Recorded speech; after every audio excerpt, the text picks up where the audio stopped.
अब हम लोग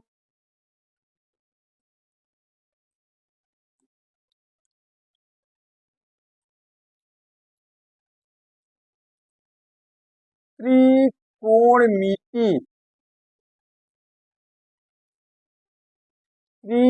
त्रिकोणमिति जिसको इंग्लिश में बोला जाता है ट्रिगोनोमेट्री। ट्रिगोनोमेट्री।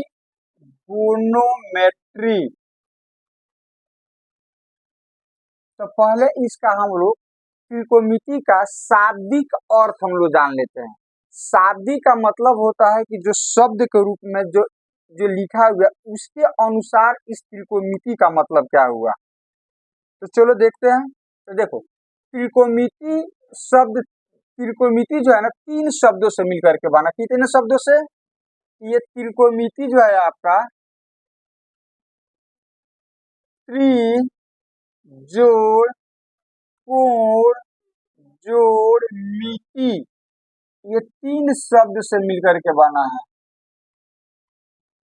तो त्रि मीन्स सबको पता है क्या होता है। त्रि मीन्स हो जाएगा आपका 3, कोण तो कोण ही होगा। और मिति मीन्स होता है माप। क्या होता है? माप। तो त्रिकोणमिति का मतलब हो गया 3 कोणों की माप।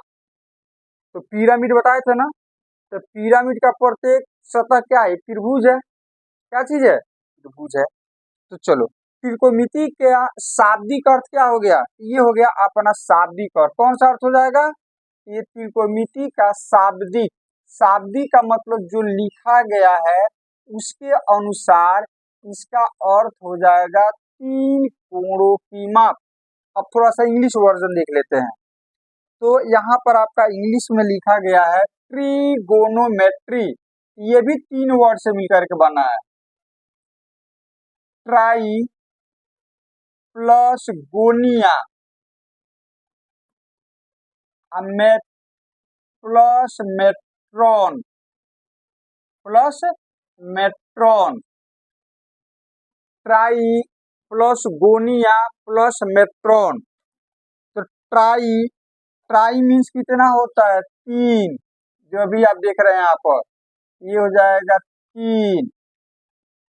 गोनिया, गोनिया का मतलब होता है कोण, एंगल। क्या होता है? अब मेट्रॉन का मतलब होता है मेजरमेंट। क्या होता है? मतलब माप। क्या होता है? माप, मेजरमेंट होता है यार, मेजरमेंट होता है, ये वाला चीज होता है। तो त्रिकोणमिति का शाब्दिक अर्थ कौन सी हो गया? 3 कोणों की माप। अब आप एक चीज बताओ, 3 कोण किस में होते हैं? त्रिभुज में। 3 कोण किस में होते हैं? तो त्रिभुज में 3 कोण कोण साथ साथ 3 भुजाएं भी होती है कि नहीं होता है? तो इसका अब विस्तार के विस्तारित परिभाषा इसका हो जाएगा, मतलब डिटेल्स में इसका परिभाषा हो जाएगा कि त्रिकोणमिति क्या है। तो त्रिकोणमिति जो है गणित की एक ऐसी शाखा है जिसमें त्रिभुज में 3 भुजा और कोण भी होते हैं, मतलब भुजा और कोण भी होते हैं। तो त्रिभुज के भुजाओं और कोणों के बीच के संबंधों का अध्ययन किया जाता है। ये हो गया आपका एक विस्तारित परिभाषा हो गया। देखो शब्द के अनुसार तो यही ना हुआ 3 कोणों की माप। तो 3 कोण होता किसमें? त्रिभुज में 3 भुजाएं भी होती है, 3 भुजाएं भी होती है। तो इस तरह से अब हम डिटेल्स में यदि हम पढ़ना चाहें, इसका परिभाषा लिखना चाहें, तो हम लोग त्रिकोणमिति में क्या पढ़ते हैं? त्रिकोणमिति में त्रिभुज की भुजाओं और कोणों के बीच कुछ रिलेशन होता है, उसी रिलेशन का हम लोग क्या करते हैं? अध्ययन करते हैं, स्टडी करते हैं। तो इसका डिटेल्स डिफिनेशन क्या हो जाएगा? गणित की वह शाखा, गणित की गणित की वह शाखा गणित की वह शाखा ब्रांच, वह शाखा जिसमें जिसमें त्रिभुज की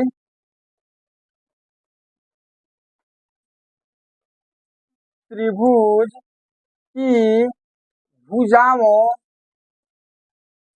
त्रिभुज की भुजाओं और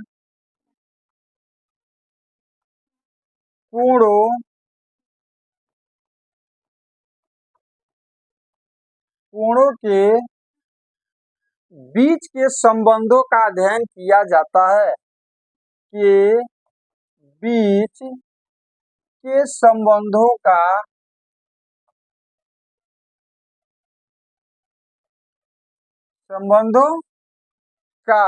अध्ययन किया जाता है। अध्ययन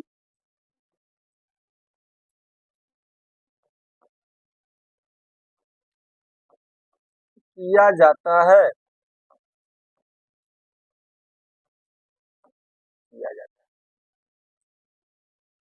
क्लियर हो गया।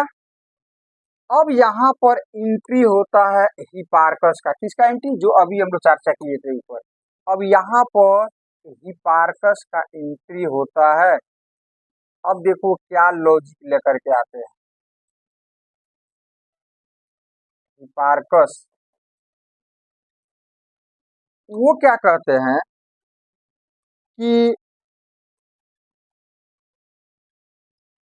हाँ, एक चीज, इस टॉपिक्स को स्टार्ट करने से पहले आप लोगों को संपूर्ण त्रिभुज के जो कुछ प्रॉपर्टी होते हैं ना, उसको आप लोगों को जानना जरूरी है। याद रहेगा ना, संपूर्ण त्रिभुज के, क्योंकि इसमें जो भी हमारा त्रिभुज होगा ना, वो सिर्फ और सिर्फ संपूर्ण त्रिभुज होगा। क्या होगा? संपूर्ण त्रिभुज होगा।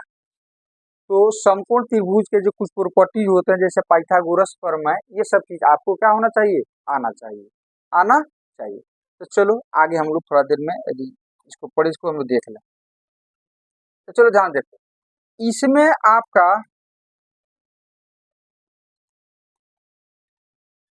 अब देखो इन्होंने क्या किया। मान लो कि ये टावर हो गया। क्या हो गया? ये सपोज मान लो कि आपका टावर हो गया, एक टावर हो गया। टावर समझ रहे हो ना, मीनार वगैरह। अब मीनार कहाँ पर होगा? जमीन पर। तो जमीन को हमेशा हम लोग क्षैतिज रेखा से दिखाएंगे। तो जमीन क्षैतिज रेखा, तो चलो ये जमीन हो गया, ये जमीन हो गया इस तरह से। और आदमी को हमेशा कल्पना करो, जब तक प्रश्न नहीं दिया रहा, तो मान लो कि आदमी जो है ना, गड्ढा खोद करके इसके अंदर बैठ करके इसके शिखर की हम बात करते हैं, तो शिखर को देख रहा है। तो स्वाभाविक आदमी का दृष्टि कहाँ पर होगा? यहाँ पर होगा, नहीं होगा? चलो यहाँ पर दृष्टि होगा। अब यहाँ से इसको देख रहा है, यहाँ से क्या कर रहा है? देख रहा है इसको। अब यहाँ से इसको ये देख रहा है, इसको हम बोलते हैं दृष्टि रेखा। कौन सा रेखा? तो चलो अब बताए कौन सा त्रिभुज हुआ? अच्छा, अब इसका कुछ नाम दे दे। तो चलो इसका नाम दे देते हैं ए, बी और सी होगा। अब इस त्रिभुज में कितनी भुजा है? कितने विद्यार्थी को भुजा भी समझ में नहीं आता होगा? हाँ, भुजा, भुजा खाने वाला भुजा नहीं। भुजा का मतलब इसमें कितना रेखाखंड है? 3। एक हो गया ये वाला, दूसरा ये वाला, और तीसरा ये वाला। तो ये 3 भुजा इसमें हो गया, 3 साइड्स हो गए इसमें। तो हर भुजा का अपना एक नाम है। क्या चीज है? नाम है। जैसे ये वाला भुजा को व्हाइट कलर से दिखाया गया, इसको, इस भुजा क्या नाम है? AC या CA। इस भुजा क्या नाम होगा? हाँ, तो यहाँ पर त्रिभुज की जो भुजाएं हैं, उसका नाम आपको आना चाहिए। नहीं आएगा तो भी आपको दिक्कत होने वाला है। इसमें भुजाएं तो कौन कौन हो गया? जैसे एक भुजा हो गया आपका AC, यही हो गया। तो देखो, किसी भुजा का, किसी रेखाखंड का नाम हम लोग देने के लिए पहले सीखते। जैसे ये भी रेखाखंड हो गया, ये भी रेखाखंड, ये भी रेखाखंड। तो अब खाली कहे ए रेखाखंड, तो किसको बुला रहे हो? पता चलेगा नहीं, तो नाम तो देना पड़ेगा। तो रेखाखंड का नाम देने के लिए हम लोग क्या करते हैं कि इंड पॉइंट, अंत बिंदु को अंग्रेजी वर्णमाला के लेटर से शुरू करते हैं। जैसे देखो, इस रेखा का इंड यहाँ पर है और इसका इंड यहाँ पर है। तो चलो इसको हम मान लें ए, इसको क्या मान लें? बी मान लेते हैं। इस रेखाखंड का नाम क्या हो जाएगा? AB या BA। उसी तरह से इसका भी कुछ नाम देना पड़ेगा। तो इस किसी भी रेखाखंड के 2 अंत बिंदु होते हैं, इंड पॉइंट होते हैं। तो इंड पॉइंट का ही सिर्फ नाम जाना रहा था। सी मान ले, इसको क्या मान ले, बी मान ले। अब इस रेखाखंड का क्या नाम हो जाएगा, सी डी या डी सी हो जाएगा। उसी तरह से इसको हम ई मान लें और इसको हम एफ मान लें, तो इस रेखाखंड का क्या नाम हो जाएगा, ई एफ या एफ ई। अब तो नाम रख करके पुकारेंगे तो जिसको पुकारेंगे वही हम घूम करके देखने वाला है। अब हम कहते हैं ए बी, तो ये वाला देखेगा ना, इसका मतलब इसको हम बुला रहे हैं। सी डी इसको बुला रहे हैं, ई एफ या एफ ई इसको बुला रहे हैं। तो उसी तरह से अब ये तीन भुजा को यदि हम इस तरह से ला करके बिल्डिंग करके जोड़ दे तो क्या बन जाएगा, त्रिभुज बन जाएगा। क्या बन जाएगा, तो त्रिभुज में कितनी भुजा है, तीन, एक दो तीन। तो वही हम पूछ रहे थे आपसे कि इसका क्या नाम होगा, ए सी या सी ए। इसका हो जाएगा ए सी या सी ए, इसका नाम हो जाएगा ए सी या सी ए। चलो दूसरी भुजा कौन हो जाएगा इसमें, अब इसको दूसरी मानो या इसको मानो, किसी को मान सकते हो। तो क्या हो जाएगा, ए बी या बी ए, ये हो जाएगा ए बी या बी ए, ये वाला हो जाएगा। और तीसरा कौन हो जाएगा, तीसरा कौन हो जाएगा, हाँ देखो ए बी ए तो हो गया, तो ये बी सी या सी बी, बी सी या सी बी, ये वाला हो जाएगा, बी सी या सी बी, ये वाला हो जाएगा। अब हम बात कर लेते हैं कोण, क्या चीज, तो त्रिभुज में तीन भुजा के साथ साथ क्या होता है, तीन कोण भी होता है। अब तीन कोण कौन कौन सा हो गया, तो जहां पर जा करके भुजाएं जहां पर जा करके मिलती है ना, ये जो खाली स्थान होता है दो भुजाओं के बीच का, इसी को हम क्या बोलते हैं, कोण, एंगल बोलते हैं। एक तो कोण ये हो गया, एक तो ये हो जाएगा और एक तो ये हो जाएगा, तो कितना कोण हो गया, तीन। अब कोण का नाम भी आपको आना चाहिए, तो नाम देने का तरीका, तो कोण कितने हो गए इसमें, तो इसमें कोण आपके हो जाएंगे तीन, एंगल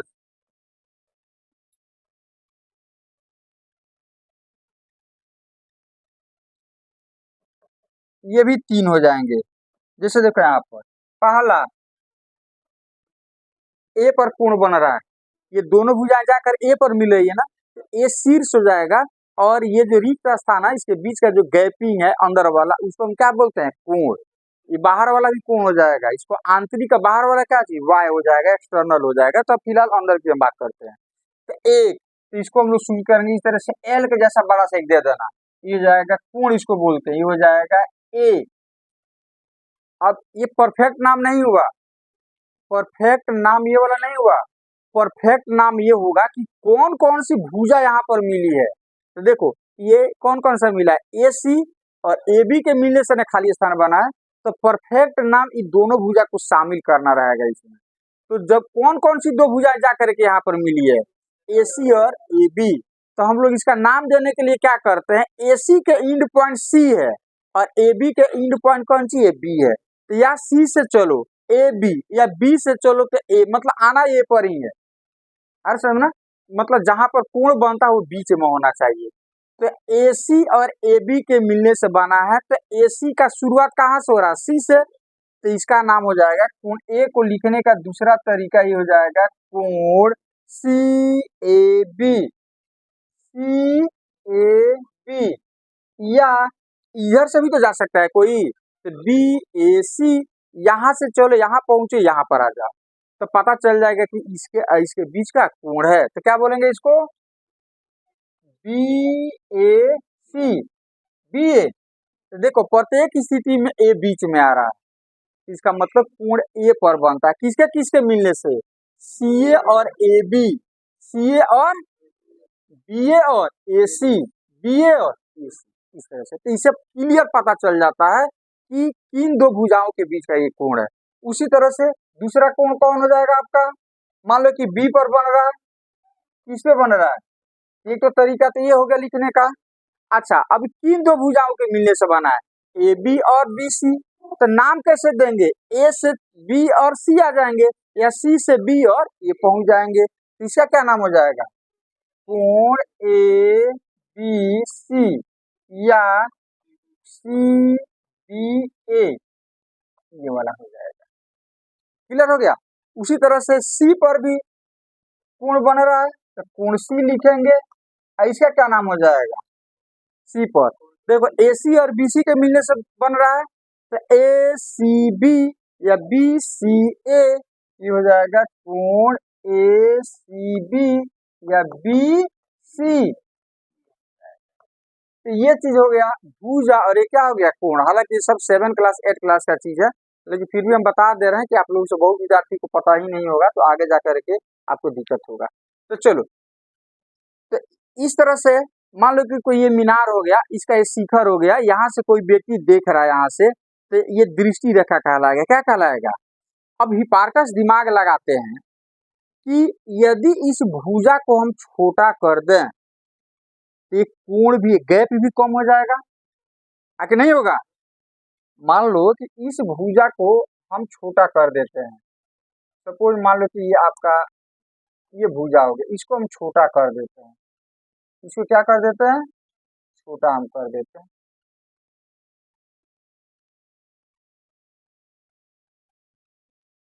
अब देखो, अब ये अब शिखर यहाँ पर ना हो गया, आके नहीं हुआ।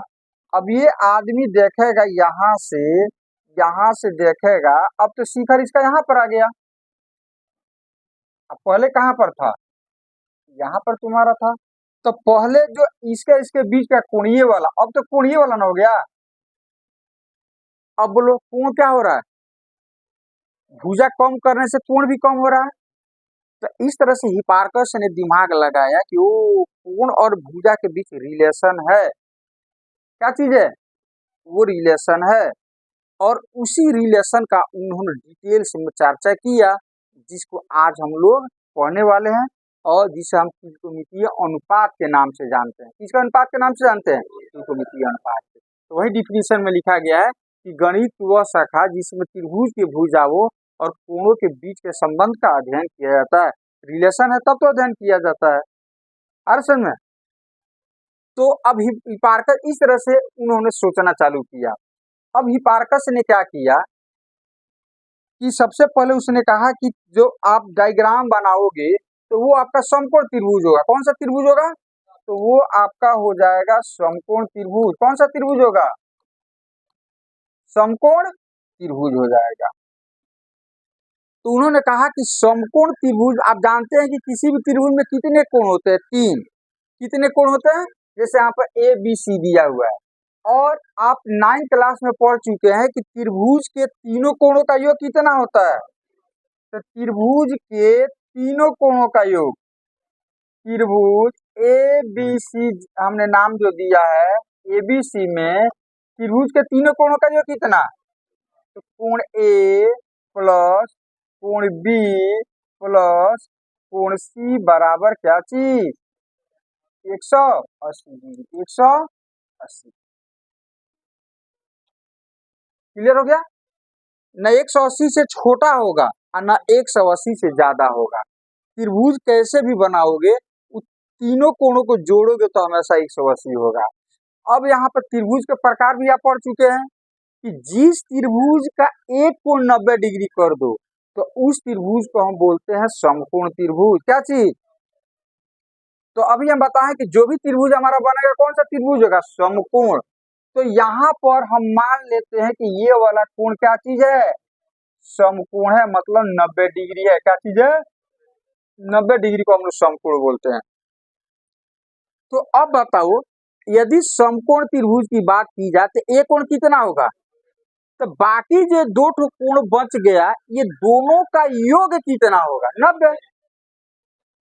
मान लो कि एक व्यक्ति हो गया, B एक व्यक्ति हो गया, C एक व्यक्ति हो गया, तीनों ने पैसा मिलाया, तो तीनों ने पैसा मिलाया तो हो गया 180 रुपया। कितना, अब तीनों में झगड़ा झंझट होता है तो B कहता है कि हम 90 मिलाए हैं, हमारा 90 रुपया दे दो।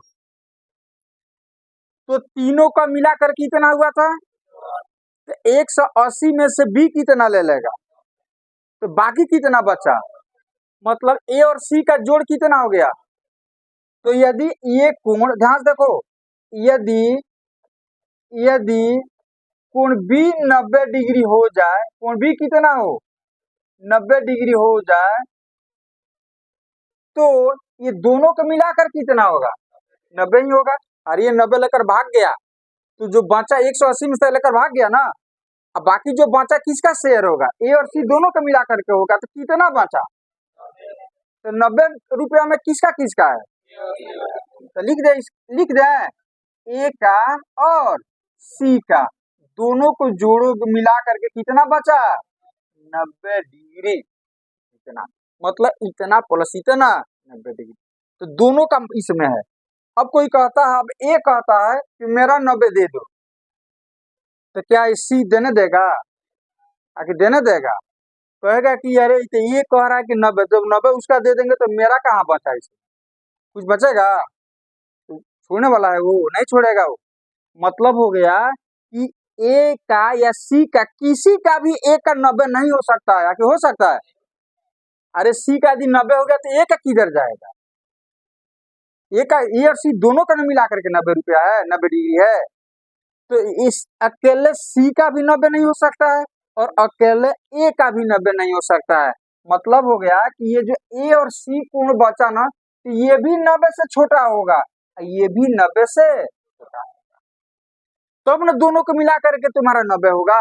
अकेले इसका 90 यदि हो जाती, इसका कहाँ जाएगा, इसका तो अस्तित्व खत्म हो गया, एग्जिस्ट करेगा ये, नहीं करेगा। तो इसलिए यदि एक का 90 हो जाए, मतलब किसी त्रिभुज का एक कोण 90 हो जाए, तो बाकी जो दो कोण बचते हैं ना, वो दोनों का योग एक 90 डिग्री होगा।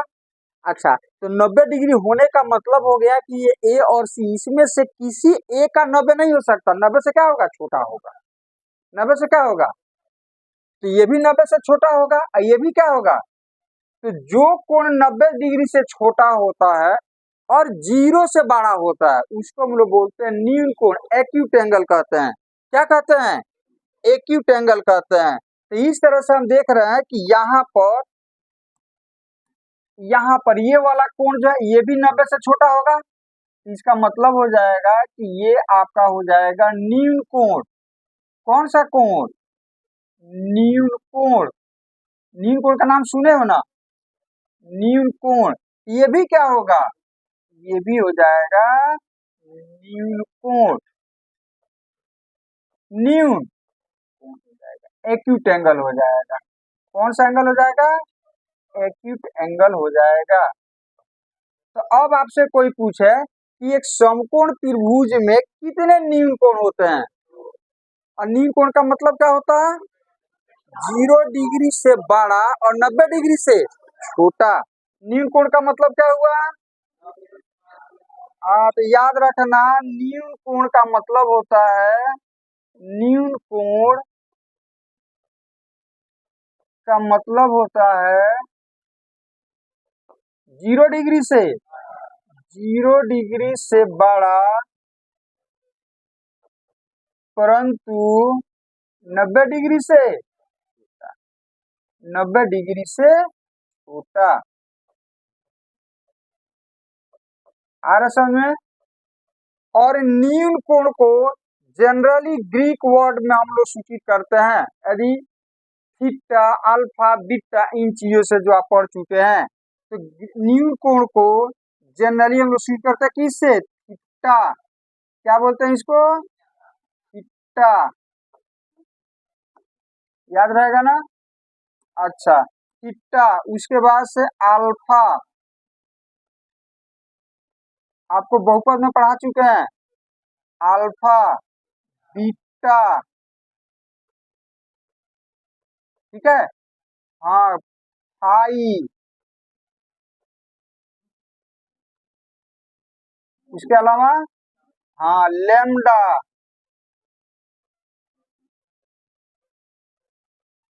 नहीं, गामा, ठीक है। ये हो गया हमारा। तो कहीं भी त्रिकोणमिति में यदि इस कहीं भी कोण के जगह पर ये वाला चीज लिखा रहे, तो समझ जाना कि जब तक प्रश्न में कुछ नहीं कहा जाए तब तक वो न्यून कोण होगा, मतलब इसका मान हमेशा 0 से बड़ा और 90 से क्या होगा, छोटा होगा। याद रहेगा ना। अब मान लो कि इस तरह से समकोण त्रिभुज दिया रहे और कोई विद्यार्थी थीटा कोण का मान निकालता है, और वो निकाल देता है आपका 100 डिग्री, तो गलत है कि सही होगा, गलत होगा, क्योंकि थीटा का मान 0 से बड़ा और 90 से छोटा होगा। समकोण त्रिभुज में जब तक कुछ कहा नहीं जाए आपको सम थीटा के बारे में, तब तक थीटा हमेशा क्या होगा, न्यून कोण होगा।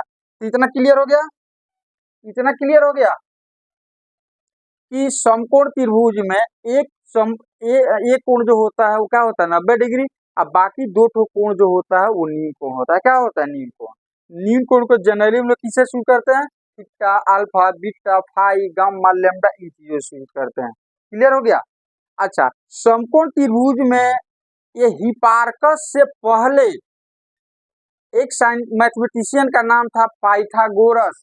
क्या चीज, तो पाइथागोरस ने इन समकोण त्रिभुज में तीनों भुजाओं के बीच एक रिलेशन बताया था। उस रिलेशन को हम लोग बोलते हैं पाइथागोरस प्रमेय, जो आपको त्रिभुज में आगे जाकर के पढ़ना है। तो क्या बताया था उन्होंने, हाँ, तो इस तरह से यहाँ पर एंट्री होता है किनका, हाँ, तो ये नाम दे दो ए बी सी, ये हो गया 90 डिग्री। तो स्वाभाविक है ये कोण क्या होगा, न्यून कोण। क्या होगा, ये हो जाएगा न्यून कोण, एक्यूट एंगल।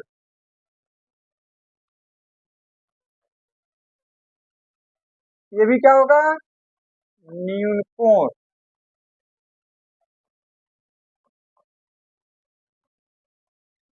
अब यहाँ पर किसका एंट्री होता है जी, हाँ, पाइथागोरस का एंट्री होता है, पाइथागोरस का। ये भी यूनान के ही रहने वाले थे। इन्होंने क्या किया कि समकोण त्रिभुज में तीनों भुजाओं के बीच एक रिलेशन स्थापित किया, जिसको हम बोलते हैं पाइथागोरस प्रमेय। क्या बोलते हैं, पाइथागोरस प्रमेय। क्या रिलेशन उन्होंने स्थापित किया कि उन्होंने कहा कि सबसे पहले आपको देखो, ये 90 डिग्री के सामने का जो भुजा होता है ना, उसको हम लोग कर्ण बोलते हैं। क्या बोलते हैं, कर्ण। तो ये चीज आपको याद रहना चाहिए, इसको हम बोलते हैं कर्ण। सामने का भुजा हो गया, तो इसको हम बोलते हैं क्या चीज, कर्ण। ये आपका हो गया कर्ण। अब कर्ण क्यों बोला गया इसको, इसको कर्ण के जगह पर हनुमान जी, राम जी, कुछ भी बोला जा सकता था, अल्लाह अकबर कुछ भी बोल सकते थे। कर्ण ही क्यों बोला गया, तो इसका कोई खास लॉजिक नहीं है क्यों बोला गया। हो सकता है उनको कुछ अच्छा इससे लगा होगा, नहीं, या हो सकता है कि इंडिया वाले ने इसका नाम अपना दिया होगा, ये भी हो सकता है। तो यूनान में कुछ और इसको बोला जाता होगा। तो एक कंसेप्ट यहाँ पर होता है कि इंडिया वाले नाम दिए होंगे तो जरूर धर्म से रिलेटेड होगा। किससे रिलेटेड होगा, धर्म से रिलेटेड होगा। तो त्रिभुज के कितने भाग, 6 भाग हो गए, 3 भुजा और 3 कोण, 3 भुजा और 3 कोण। तो आप कोरोना काल में बहुत सारा बैठ करके हम लोग रामायण महाभारत ये सब चीजें देखते रहते थे, देखते थे ना। तो महाभारत जरूर देखा होइएगा बैठ करके। तो महाभारत में आप लोगों ने पांडव का नाम सुना होगा, कुंती पुत्र। तो पांडव के कितने पुत्र थे, 6 थे।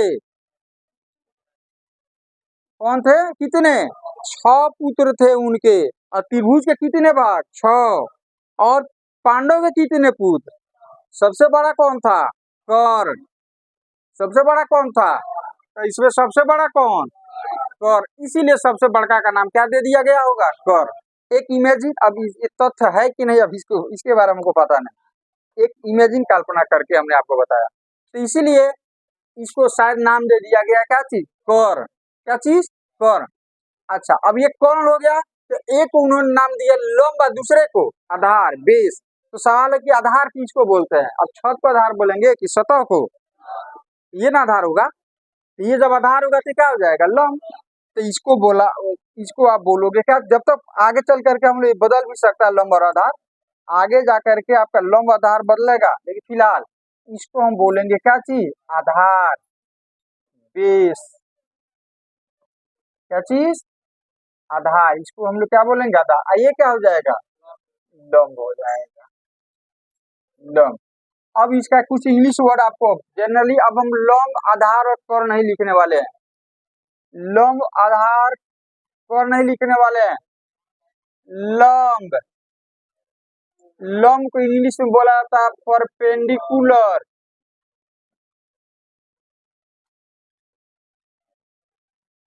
परपेंडिकुलर, जिसको हम लोग शॉर्ट फॉर्म में लिखेंगे पी। आधार, ये हो जाएगा बेस, बी स्मॉल। और कॉर्न, हाइपोटेनस है हाइपोटेन्यूज,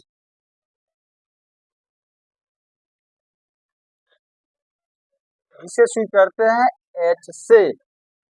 और पाइथागोरस प्रमेय, ये तीनों के बीच एक बड़ा ही प्यारा रिलेशन बताया जिसको हम पाइथागोरस प्रमेय के नाम से जानते हैं।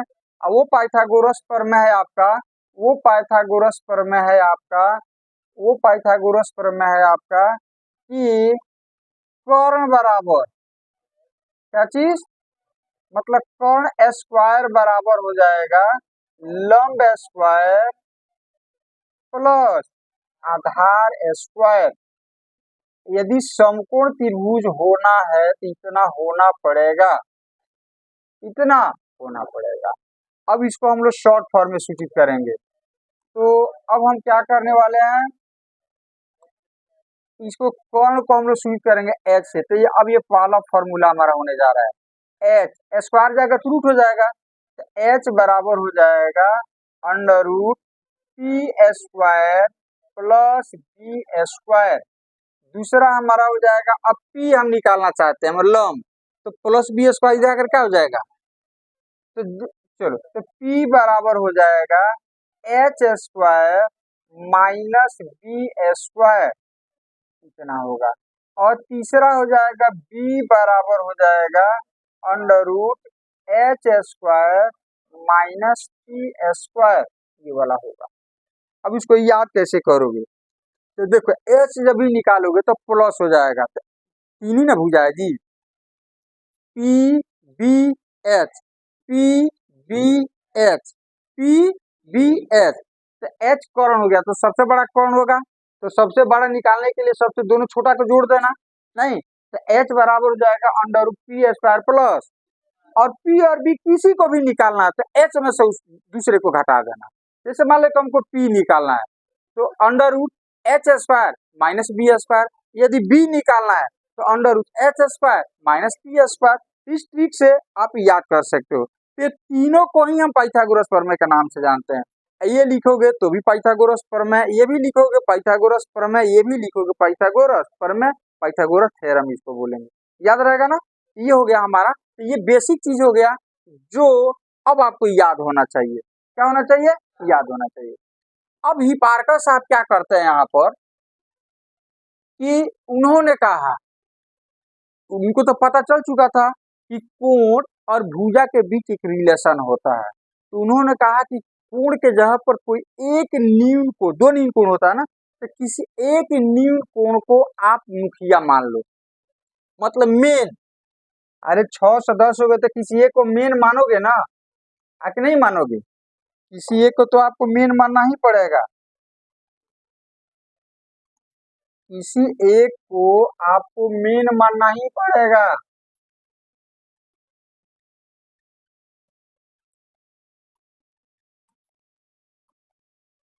ए बी, अरे क्या हो जाएगा, ये तो 90 डिग्री होगा। अच्छा ये भी न्यून कोण, ये भी क्या चीज, तो किसी एक को आप मुखिया बना दो। जब घर में 5-6 आदमी रहते हैं तो एक मेन होता है ना मालिक, जो आदेश देता है, क्या करता है, आदेश देता है। यहाँ पर हम पहले चर्चा कर देते हैं हिपार्कस साहब का।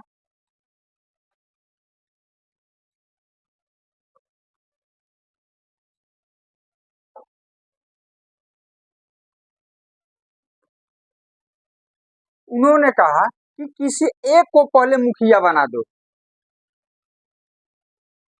एक को क्या करो, मुखिया बना दो। तो हम क्या करते हैं, जनरली जब कुछ प्रश्न नहीं दिया रहा है ना, तो इस सी को मुखिया बना देते हैं। तो इस, अब सी लिखो, अच्छा इसके अंदर हम थीटा दे देते हैं। अब मुखिया कौन हो गया, तो मुखिया हमेशा किसको बनाओगे, नील कोण का, कि 90 डिग्री वाले को बना दोगे। या तो इसको मुखिया बनाओ, नहीं तो इसको मुखिया बनाओ। अब जब तुमने इसको मुखिया बना दिया तो एक कोण को तुम दिमाग में से हमेशा निकाल देना। वो तो जंगल में रहता था। कहाँ रहता था? हाँ, वो तो वहाँ ऐसे ही जंगल झाड़ी में वो अपना तपस्या करते रहता था। अब बाकी ये दोनों भुजा को लेना हमको। तो ये मुखिया कौन सा भुजा पर आसन लगाया हुआ है, कौन सा भुजा पर बैठा हुआ है? बीसी पर। और मान लो कोई आदमी है पलथी मार करके बैठा है, तो किस पे बैठा है? तो क्या बोलेंगे? बैठना। क्या बोलते हैं? आसन। तो इसका मतलब बीसी आसन भुजा हो जाएगा। कौन सा भुजा हो जाएगा? तो बीसी का नाम हो गया आसन भुजा। कौन सा भुजा? ये मुखिया किस पे आसन लगाया हुआ है? बीसी पर। इसीलिए इसको हम बोलेंगे आसन भुजा। और आसन भुजा को ही हम बोलते हैं आधार। क्या बोलते हैं? अभी आधार बताया आपको ऊपर। तो मुखिया जिस भुजा पर बैठा होगा उसको हमेशा हम आधार बोलते हैं। अब बताओ, यदि यह मुखिया इसको मान ले, ये कौन सा भुजा आधार होगा? इसी पर न बैठा हुआ है। और इसको सीधा कर दे, मतलब इस मुखिया के साथ यही ना भुजा है। तो इसका मतलब इसको जब मुखिया मानोगे तो ये आधार होगा, इसको मुखिया मानोगे तो ये आधार होगा। और समय तो जब एक आधार होगा तो दूसरा क्या होगा? लंब। तो जब तूने मुखिया इसको मान लिया तो ये आधार, तो ये क्या हो जाएगा? लंब। ये हो जाएगा आपका क्या चीज? लंब। जिसको हम बोलेंगे पी। क्या बोलेंगे?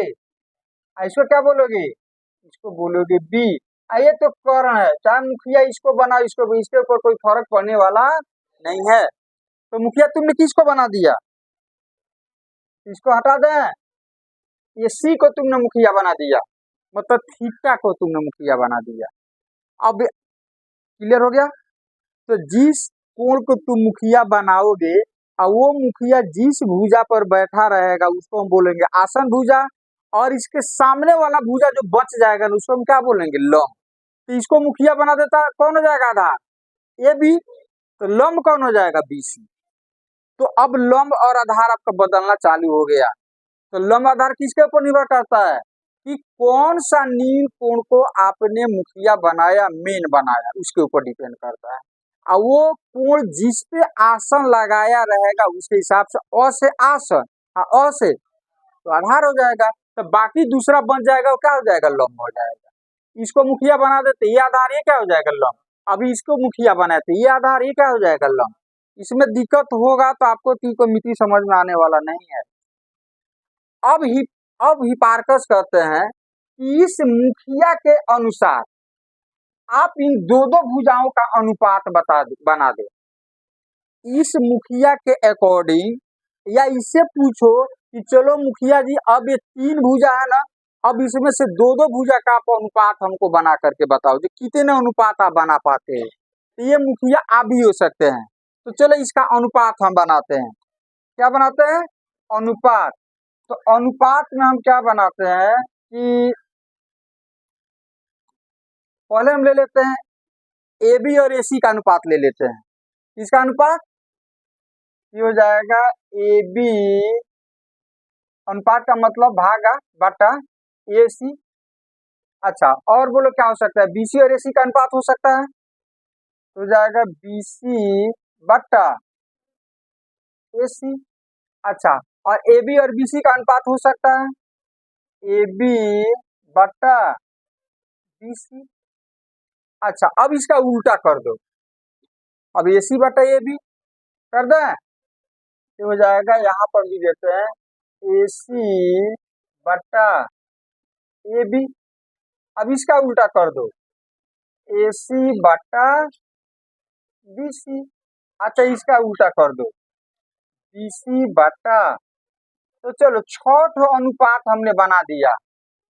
हिपार्कस ने क्या कहा कि किसी एक कोण को मुखिया बना दो और उस मुखिया के अकॉर्डिंग आप दो दो भुजा का अनुपात बना दो।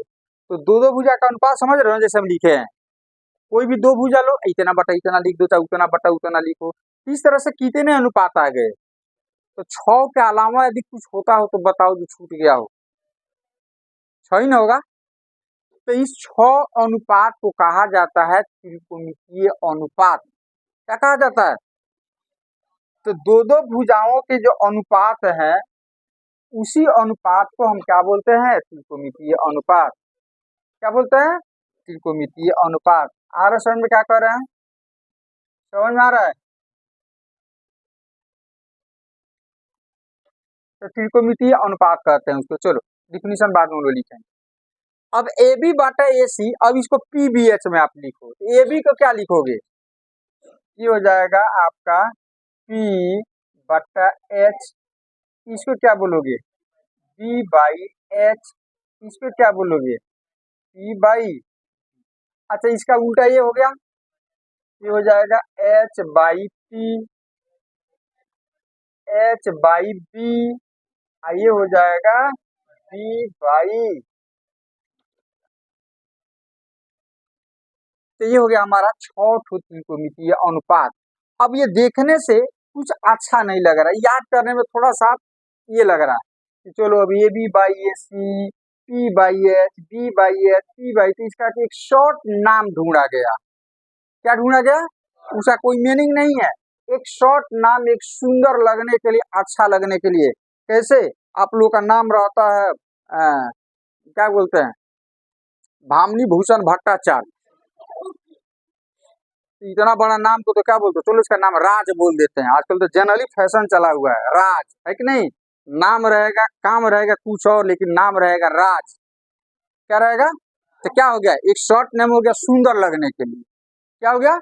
हाँ, ए डी, के डी, ये सब नाम रखते हो ना। हाँ, तो उसी तरह से ये अब ये कुछ अच्छा नहीं लग रहा, तो इसको अच्छा लगने के लिए ये इसका एक शॉर्ट नाम दिया गया। तो P बाई एच को बोला गया साइन। क्या बोला गया? तो P बाई एच को बोला गया साइन। SINE, लेकिन ई हटा दिया गया, आगे चलकर बताएंगे। साइन। और सवाल है कि मुखिया का नाम जोड़ना पड़ेगा। अब किस मुखिया के हिसाब से, देखो ना कहीं कुछ होता है क्या कहते हैं, कुछ कोई रोड वगैरह बनना रहता है, कुछ होता है, तो वहां पर एक बैनर बनता है, जो उद्घाटन करता है उसका नाम लिखा रहता है, लिखा रहता है ना, फलाना मंत्री, पैसा लगेगा, हम लोग का नाम रहेगा मंत्री लोगों का। तो इस तरह से, तो इसीलिए मुखिया कौन है इसमें? जिसने अनुपात ये बनाया है, थीटा। तो यहाँ पर थीटा जोड़ना पड़ेगा, नहीं तो पता चलेगा नहीं, पता चलेगा। तो ये जाएगा साइन थीटा, मतलब साइन का त्रिकोणमितीय अनुपात कितना? P by H. और मुखिया जो भी होगा यहाँ पर बस लिख देना है। उसी तरह से बी बाई एच को क्या बोला गया? कॉस। ये हो जाएगा कॉस। अब मुखिया का नाम जोड़ दें, तो मुखिया कौन है? तो हो जाएगा थीटा। यदि अल्फा रहता तो अल्फा जोड़ देते। चलो इसको क्या बोलोगे? टेन। हो जाएगा टेन। मुखिया कौन है? थीटा। उसी तरह से अब इसका उल्टा हो गया, तो इसको कोसेक, कोसेक थीटा। इसको क्या बोलोगे? Sec theta.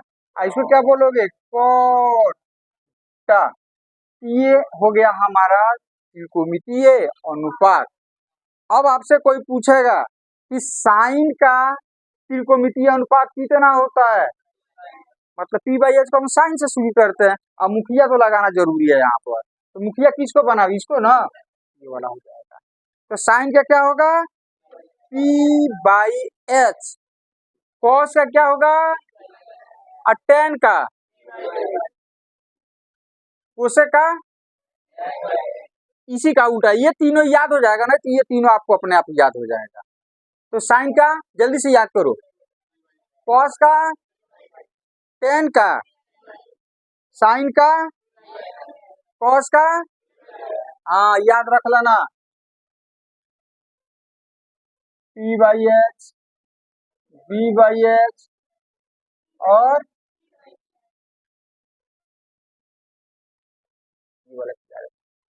P B P, H H P.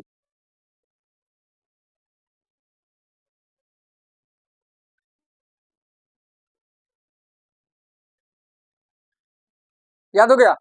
तो आप जनरली इसको आप इस टर्म में याद रखना। इसे ट्रिक यदि बहुत सारा ट्रिक है, अब ट्रिक से याद करो तो कोई फायदा नहीं होगा आपको, है कि नहीं? कहाँ ट्रिक है? जो कंठस्थ आपको याद रखना है। अब इसको बोलने के लिए बोल सकते हो, अब अपने हिसाब से जैसे सेटिंग करो, जल्दी से याद हो जाए। पापा जी बीड़ी पीजिएगा। बीड़ी देखे हो ना? हाँ हाँ, बीड़ी लाओ। चलो हटाओ इसको, ऐसा बीड़ी सिगरेट पीने लगेगा। चलो अभी हो गया अपना sine cos tan cosec sec. इस तरह से आपसे पूछा जा सकता है कि त्रिकोणमितीय अनुपात कितने होते हैं? 6। कितने त्रिकोणमितीय अनुपात? तो इसको बोला जाता है त्रिकोणमितीय अनुपात। इसको क्या बोला जाता है? इसको बोला जाता है त्रिकोणमितीय अनुपात। त्रिकोणमितीय अनुपात।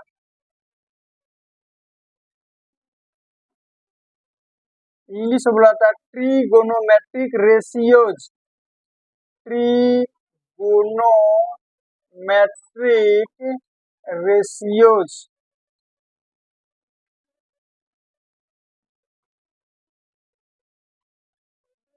ठीक है, शॉर्टकट में टी रेशियोज। टी रेशियोज इसको बोला जाता है। तो त्रिकोणमितीय अनुपात कितने होते हैं? 6। कितने हो गए? चेक करो ना। 1 2 3 4 5। त्रिकोणमितीय अनुपात होता क्या चीज है? अब डिफिनीशन दे सकते हो इसका। किसी नील कोण के सापेक्ष दो दो भुजाओं के अनुपात को हम क्या कहते हैं? त्रिकोणमितीय अनुपात। किसी नील कोण के सापेक्ष, किसी न्यून कोण के सापेक्ष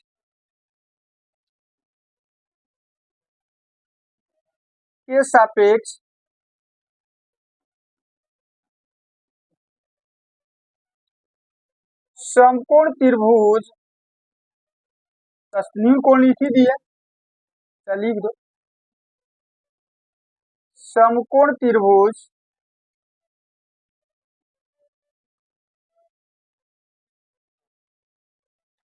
के दो दो भुजाओं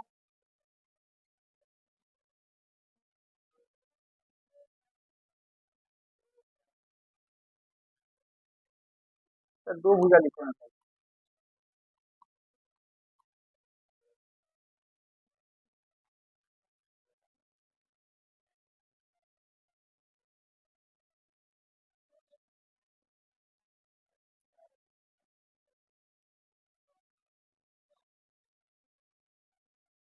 दो भुजाओं के अनुपात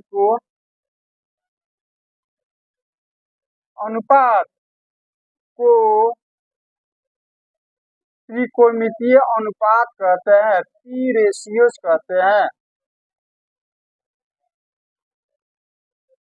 टी रेशियोज कहते हैं। क्लियर हो गया? अब